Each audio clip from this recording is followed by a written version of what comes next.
अगर कोई इंसान किसी के साथ जुड़ा है, अगर वो भावुक है, अगर वो अच्छा इंसान है, तो उसके आंसू ज़रूर निकलते हैं। अगर किसी के लिए दिल में दर्द नहीं होता, सम्मान नहीं होता, तो वो नहीं रोता कभी भी। जो कठोर होता है वो कभी नहीं रोता। तो मैं खाना खाते खाते मेरे आंसू निकलने लगे, मैं रोने लग गई थी।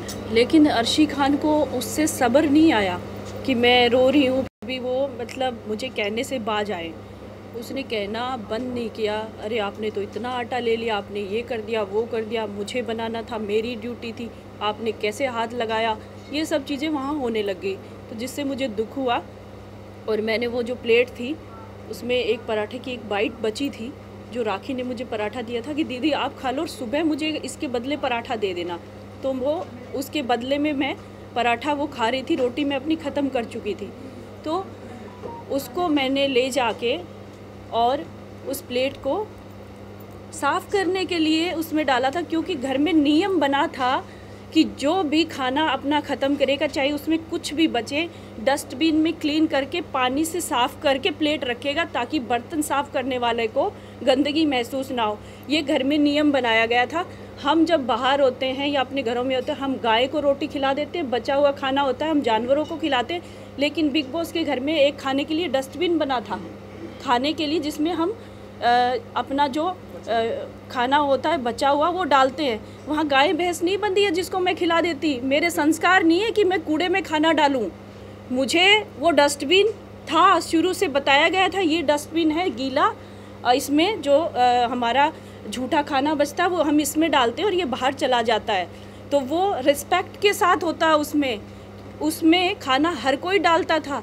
मैंने देखा हर किसी ने अपनी प्लेट साफ़ करके उसमें डाली है।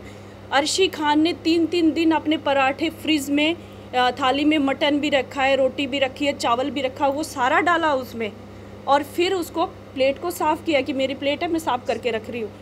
रुबीना ने 15 रोटियाँ मेरे सामने डाली है डस्टबिन में, तब खाने का अपमान नहीं हुआ था। इस चीज़ को मुझे क्लियर नहीं करने दिया गया। वो डस्टबिन सिर्फ उसी के लिए था। उस डस्टबिन में जो हमारा झूठा खाना या वेस्ट अनाज था वो चला जाता था, वो उसके लिए था। तो इसमें मैंने खाने का अपमान किया, कहाँ मैं खाने का अपमान करने के लिए ज़िम्मेदार हूँ? आप लोगों से सवाल पूछ रही हूँ। मुझे टारगेट किया गया, मुझे रुबीना जी के द्वारा, निक्की के द्वारा। निक्की कैसे आई? निक्की को उस समय टास्क मिला हुआ था लाइव रहने का 1 घंटा, आप लोगों ने देखा होगा। निक्की वो कर रही थी, निक्की को पॉइंट चाहिए थे क्योंकि वो कुछ खास कर नहीं पा रही थी। उसको बीच में जैसे अर्शी खान ने उकसाया, अर्शी ने कहा रुबीना जी देखो खाना वेस्ट कर दिया, खाना है नहीं।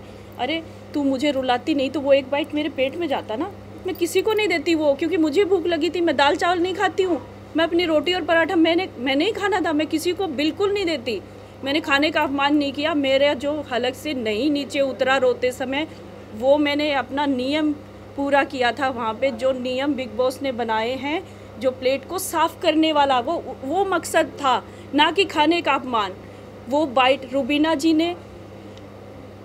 जी मुझे बार बार कह रही थी वो मैं खा लेती। रुबीना जी जो ढंग से किसी से बात नहीं करती, वो खा कैसे लेती? उनके अंदर इतना घमंड है, वो कैसे खा लेती? उन्होंने उस दिन क्यों नहीं खाया जब निक्की ने अपना झूठा खाने का बॉक्स, जो वीकेंड पे बाहर से मंगवाया जाता है खाना, वो बचा था, वो क्यों नहीं सेव करके रखा? वो खा लेती।